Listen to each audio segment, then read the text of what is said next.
continuing our conversations with the Penn State Extension, we're here with Steve Loerch, who is from the Penn State College of Agricultural Sciences. You are the Senior Associate Dean for the college? That's correct, Representative Heffley.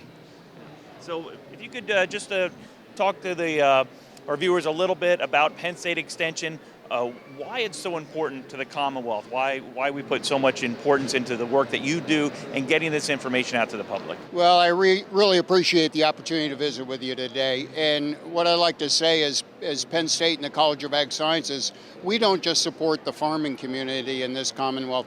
We support all the citizens of this state. And we do it through our research and extension in food production, food safety, food security, forestry, wildlife biology, the environment, marketing, rural sociology, and engaging in rural communities. All of these things are part of our bandwidth, working on the most important issues of society. I think it's important because there's so many things out there now. We talked earlier about the spotted lanternfly, the invasive species that are coming in. There's also weeds, the Japanese knotweed. A lot of folks are seeing it. I've seen it in my yard. But also that you have the swine, the different swine flus, the avian flu, yeah, which can impact communities, and everybody's seeing this with the spotted lanternfly, the gypsy moth in their community, and the work that you're doing through the extension to try to get that information out, but also figuring out ways to control these pests. Well, thank you, and I couldn't start sharing that information without first thanking the General Assembly and the citizens of this state for supporting what we do at Penn State, and we couldn't do it without your support, and we really appreciate that.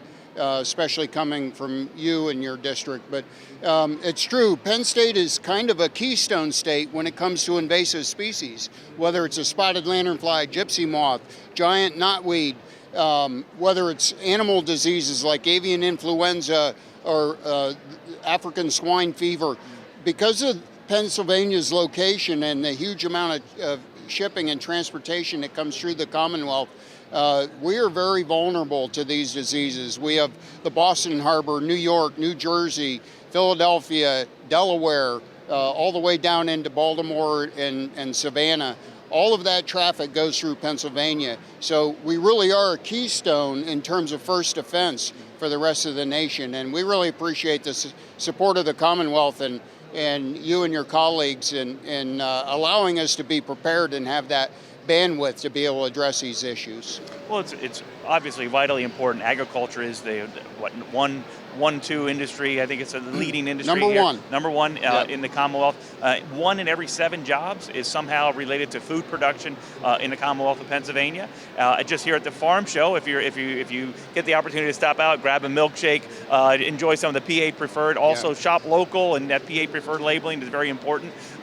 But what you do with the extension, it's public health, it's public safety, but also it's about the economy.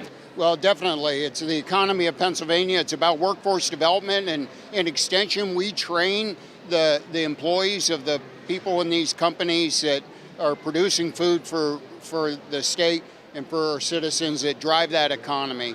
But it's also 4-H and youth development. It's FFA and producing ag educators out there in our high schools. So it's kind of remarkable when you think about it that only 2% of the population is involved in food production, but 100% of the population benefits from what that 2% does. And so it's really important what we do. I think sometimes it's important to step back and look at history.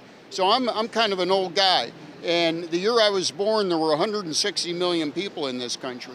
Now we have 330 million people in this country, and we're feeding that population on 20% less farmland. And how did that happen? That happened because of the collaboration between state and local governments, federal governments, land-grant universities, the commodity groups, and people like Farm Bureau and Penn Ag, and the corn growers and the hog producers, all of these people working together to feed this society and provide a safe, affordable food supply.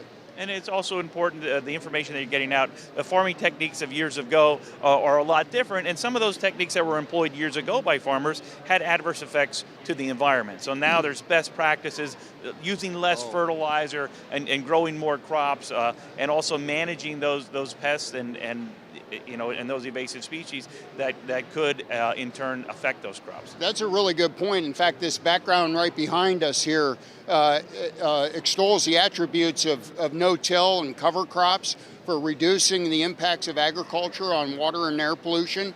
Really important innovations that are being implemented by our farmers to reduce the environmental impact that we have here in agriculture. And like I said, we're producing twice as much food as we did 60 years ago, and every unit of food is being produced with 30% less environmental impact. And we can do great things to reduce improve water quality and mitigate the issues that we deal with air pollution, water pollution, greenhouse gases, and those things. So it's an important focus that we have at Penn State, and it will continue to be so, the sustainability of this industry. Well, I know I see the extension at our local county fair, how they work very closely with our 4-H group in Carbon County. And just people think Penn State, obviously they think football, they think basketball, athletics, but it is a land-grant university, it's so vitally important and intertwined with our agricultural community and our number one industry here in the Commonwealth. And that's true, and Penn State Extension is represented in all 67 counties of the Commonwealth. We really are out there with the producers and with the citizens, and you don't think about things like this, but the opioid crisis, Penn State Extension is engaged with rural communities to help with education programs and treatment programs to mitigate those risks and help those families that are devastated by. That's just one example. It doesn't really have anything to do with agriculture and farming, but again, when we talk about things like rural communities and rural economies and how we can keep those strong, Penn State Extension and Penn State College of Ag Sciences is engaged in those things. Well, Steve, thank you so much for your time today. Enjoy yourself here at the 104th Farm Show, and definitely grab yourself a milkshake and enjoy that hard work that you're putting in on the front end, turning out some great PA-preferred products here for the Commonwealth to enjoy. Absolutely. Thank you, Steve. Steve. Thank you very much for your service to the Commonwealth. Thank you.